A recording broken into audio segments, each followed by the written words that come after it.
What is an associated company? What about groups?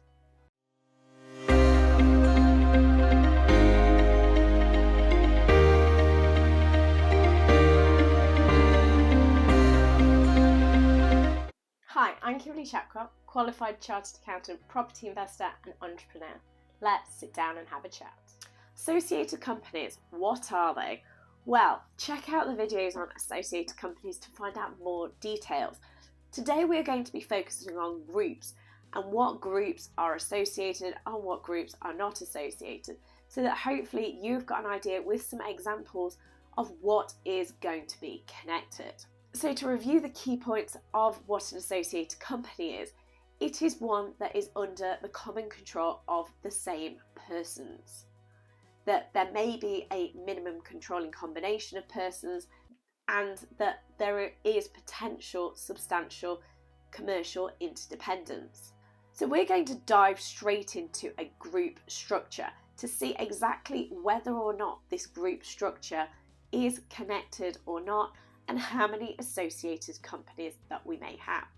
So let me show you some pictures and we'll talk through those pictures to give you an idea of what is and what isn't connected, so that you can see whether your group companies are connected or not. Let's jump in. Let's have a look at our first example. So in my first example today, we have a trading holding company and two subsidiaries that are 100% owned by the holding company. So the question here we've got is, how many associated companies do we have? Well, it's important to note that when it comes to holding companies, the key question that we need to be asking ourselves is it a passive holding company? Now, I'm not going to go into the details of what a passive holding company is today, but check out the video on passive holding companies so you can understand whether yours will be or won't be classified as this. Now, let's have a look at what we've got here then. So on this one, we've said it's a trading holding company, which arguably means it's trading, it's not passive. So this one will therefore count as a company for associated tax purposes. So on that basis, this one here is going to be associated to its other ones. And because they're both owned 100%, they are both going to be under the control of the other entity. So these are therefore associated. So if we were looking at the trading company will therefore have 1, 2, and 3 associated companies when the corporation tax return comes to be done. Now, if we look at it from company subsidiary 1's point of view, we also will have 3, as it's under common control with the subsidiary 2, and it's a trading holding company. So again, we have 1, 2, and 3. And finally, to just complete the picture, let's look at subsidiary 2. And for subsidiary 2, we again have 2 companies under common control. So this one, and this one will all be associated. So we've got 1, 2, and 3 again.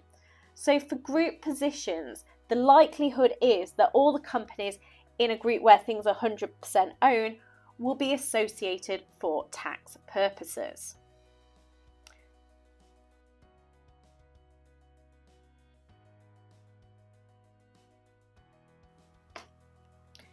Let us therefore move on to example number 2.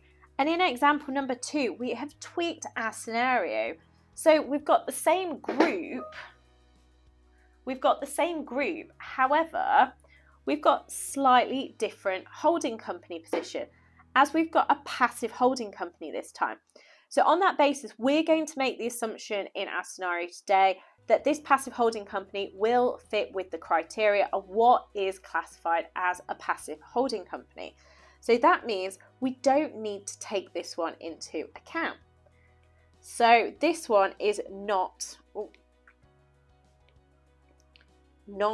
counted as associated.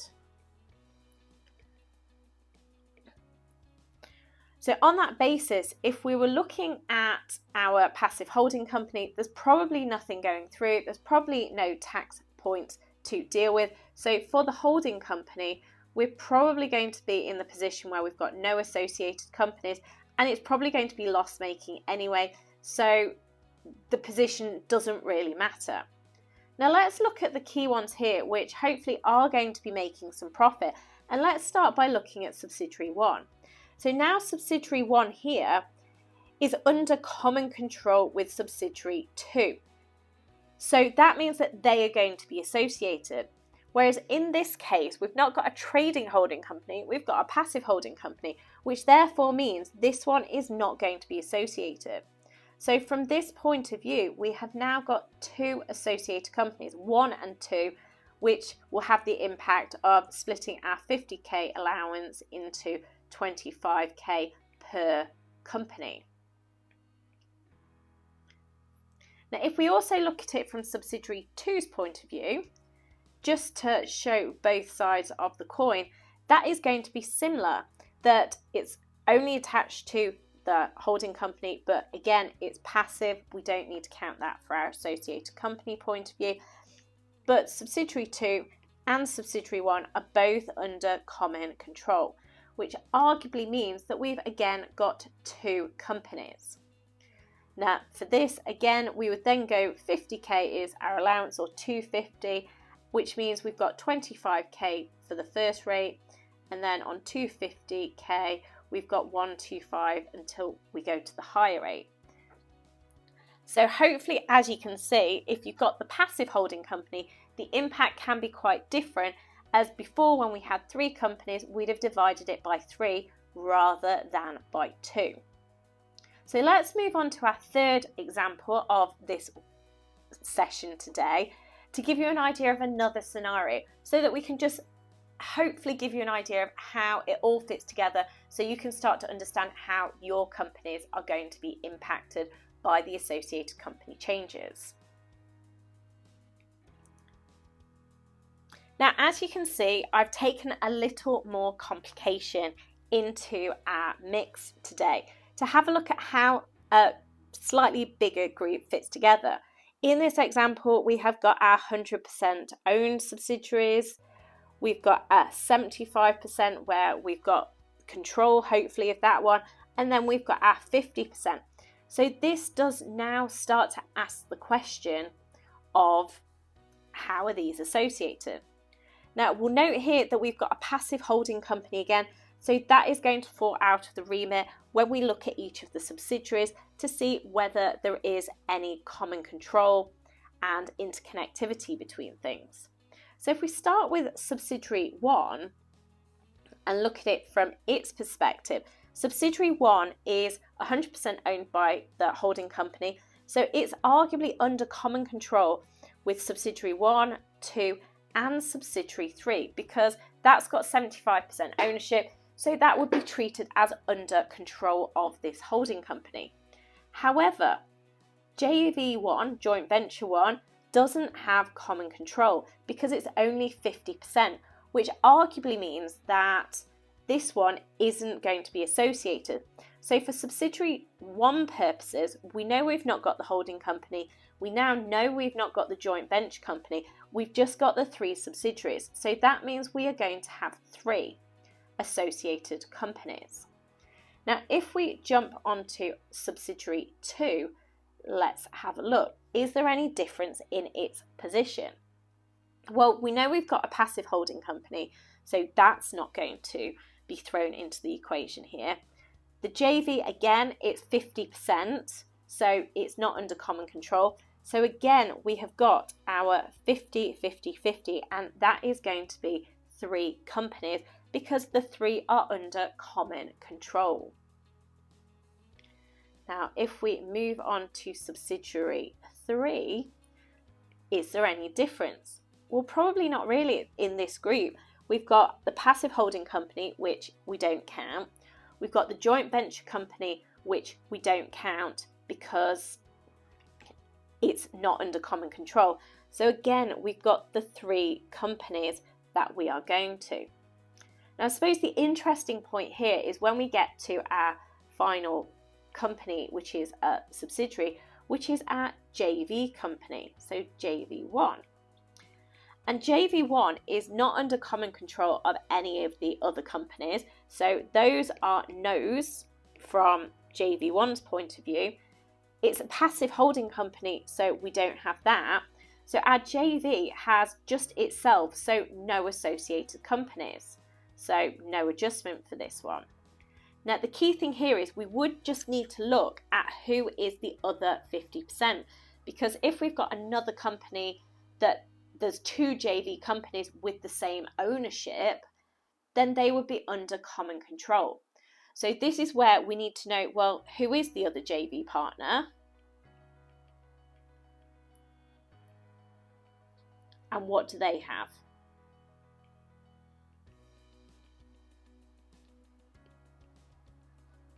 Together or in their own right.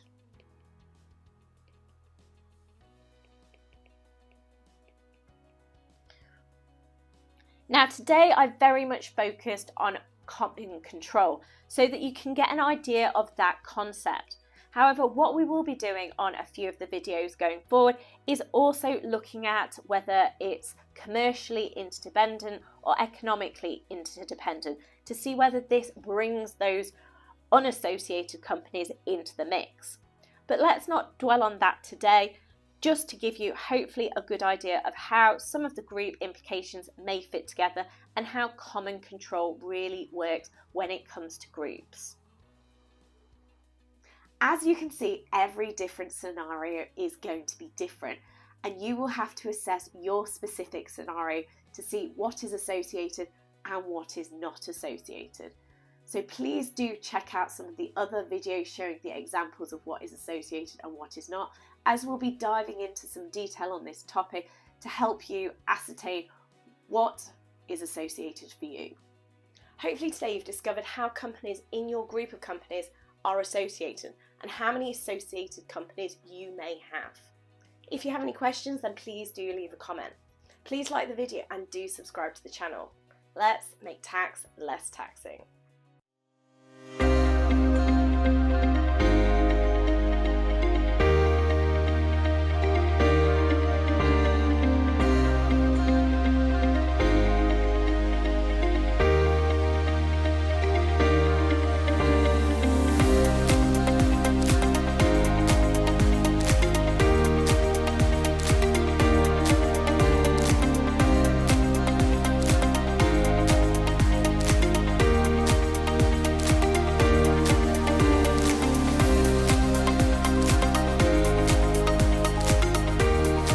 Let's make tax less taxing.